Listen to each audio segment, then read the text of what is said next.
এক সকালে একটি ছোট ধূসর বাদামি কুকুর রাস্তায় বসেছিল। তার পেট খুব খিদে পেয়েছিল। সে চারদিকে তাকিয়ে কিছু খাওয়ার মতো খুঁজছিল। হঠাৎ সে দেখতে পেল একটি দোকানের সামনে একটি টিফিন পড়ে আছে। কুকুরটি ভয়ে ভয়ে ধীরে ধীরে টিফিনের দিকে এগোতে লাগলো।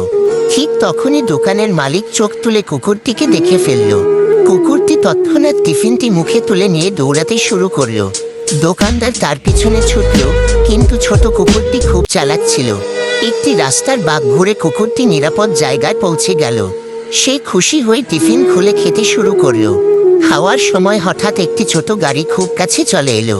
কুকুরটি ভয়ে টিফিন ফেলে দৌড়ে সরে গেল। এমন সময় এক বৃদ্ধ লোক কুকুরটির কাছে এল। সে নিজের খাবারের কিছু অংশ কুকুরটিকে দিল। কুকুরটি আনন্দে লাফিয়ে উঠল, লেজ নাড়ল, যেন ধন্যবাদ জানাচ্ছে। তখন কুকুরটি বুঝতে পারল চুরি করা ঠিক নয়।